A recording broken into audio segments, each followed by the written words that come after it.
Halo, selamat pagi. Bagaimana kabar Anda hari ini? Anda kini bergabung bersama saya Rusdi Maulana dalam Berita Semarang. Rangkaian berita dan peristiwa aktual telah kami siapkan untuk Anda selama setengah jam ke depan. Dan berikut 3 berita utama pagi ini. Cuaca buruk menerjang sejumlah wilayah di Jawa Tengah. Sebuah pohon besar tumbang menimpa sejumlah mobil. Vaksin booster atau vaksin ketiga untuk kalangan masyarakat umum mulai digelar di Kota Semarang. Diduga terpengaruh aliran sesat, sepasang suami istri di Pemalang kembali menyimpan jenazah putri mereka selama berbulan-bulan di rumah.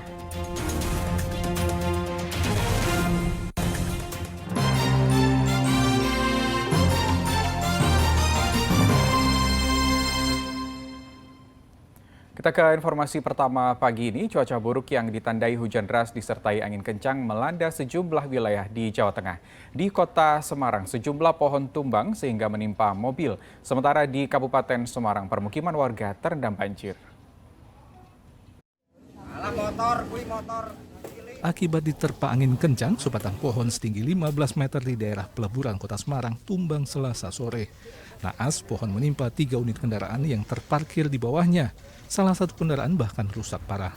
Selain bagian atas mobil, kaca depan juga pecah. Pemilik mobil awalnya menduga mobilnya tertimpa atap kafe.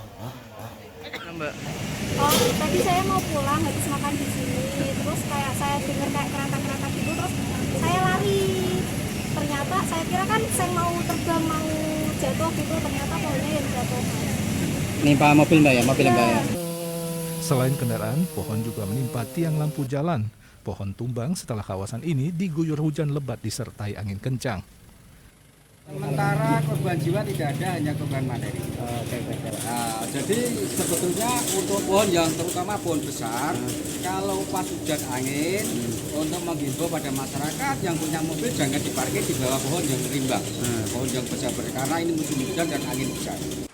Cuaca buruk juga melanda Kabupaten Semarang. Puluhan rumah di daerah Bugisan, Kecamatan Lodoyong, terendam banjir setinggi 25 hingga 50 cm.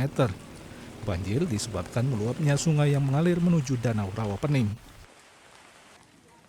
Udah dari jam 3. Jam 3 ya? Jam 3, terus dampaknya warga apa nih? Ya, air masuk semua. Masuk rumah? Masuk rumah. Sering terjadi kalau hujan deras ini?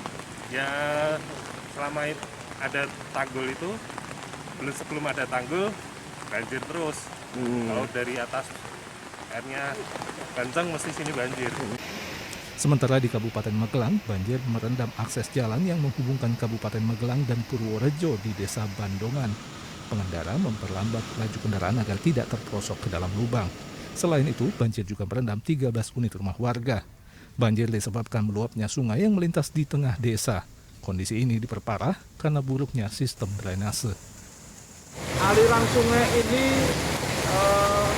terhalang oleh sawah.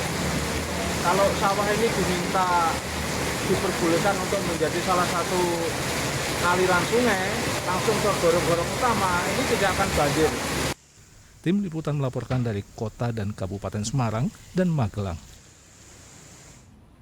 Kita ke informasi selanjutnya, 2 rumah warga di perbukitan Gunung Sumbing, Magelang tertimpa longsor pada Selasa malam. Pasca longsor, petugas gabungan bersama warga bergotong royong membersihkan material longsor yang menutup saluran air di samping rumah warga di Desa Ngepanjero. Tebing setinggi 7 meter yang berada di belakang warga longsor pada Selasa petang setelah kawasan ini diguyur hujan lebat. Beruntung seluruh penghuni rumah selamat, namun kerusakan terjadi di beberapa bagian rumah.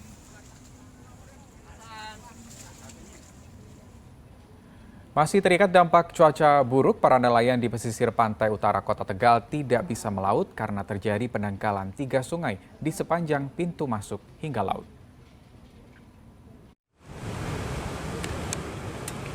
Ratusan kapal nelayan tradisional terpaksa diparkir di sepanjang bibir muara Sungai Muara Reja di Kecamatan Tegal Sari, Kota Tegal.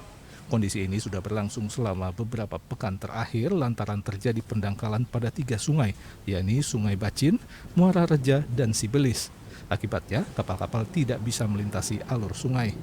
Pendangkalan 3 sungai sebenarnya sudah mulai terjadi sejak tahun 2010 silam dan kondisinya makin parah. Sebagian kapal ukuran 5 gross ton dalam kondisi kandas dan sebagian kapal tidak bisa kembali ke dermaga. Selama ini para nelayan hanya mengandalkan air pasang agar bisa membawa kapal ke laut. Ya ruginya kan sekali berangkatan 2 orang kan perbekalan kadang sampai 250. Itu seharinya. Kalau nggak berangkat kan nanti kan tunggu kapal di sana kandas kan nggak bisa berangkat. Akhirnya kan itu perbekalan buat makan sendiri di sana, nanti belum dapat ikan kita udah pulang.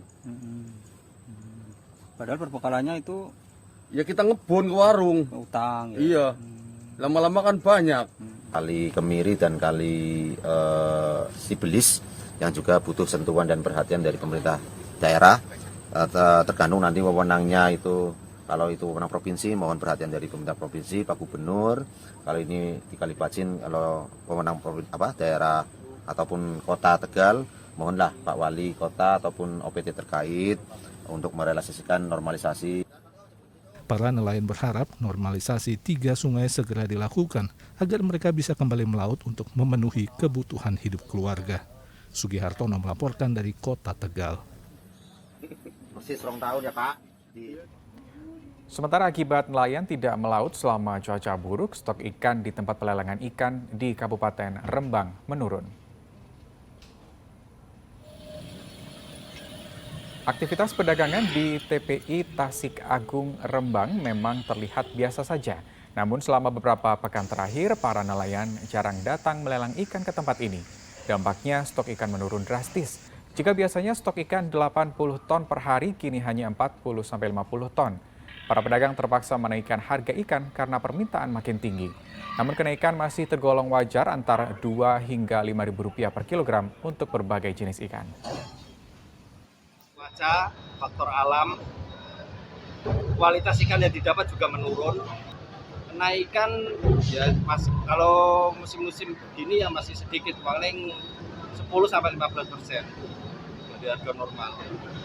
Kenaikan disebabkan apa? Kenaikan permintaan pasar, permintaan lagi banyak-banyaknya.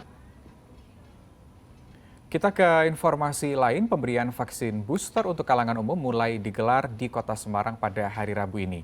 Vaksin booster menyasar 250.000 warga.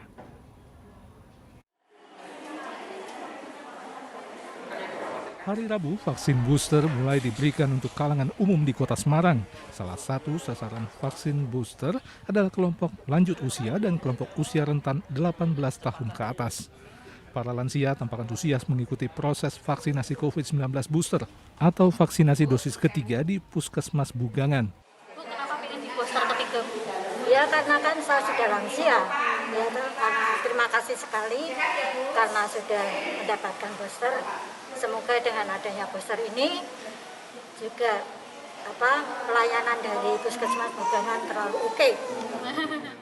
Vaksin booster menasar 250.000 warga. Vaksinasi akan dilaksanakan di 37 puskesmas, Rumah Sakit Pantiwilasa, Rumah Sakit Logerjo, dan Rumah Sakit Wongsonegoro. Kalau tidak salah itu masih ada sisa kurang lebih 30.000. Itu nanti kita pakai dulu. Karena kan dosis yang dipakai kan separuh, Mbak. AstraZeneca nanti yang dipakai separuh, bahkan Pfizer juga 0,15 saja. Kita sudah buka di 37 puskesmas. Ada beberapa rumah sakit yang sudah pada pagi hari ini, Logerjo, Pantiwilasa, RSWN, kemudian Poltekkes juga sudah mulai. Dalam sehari, vaksin booster ditargetkan menyasar 5.000 orang warga. Ali Mustafirin melaporkan dari Kota Semarang.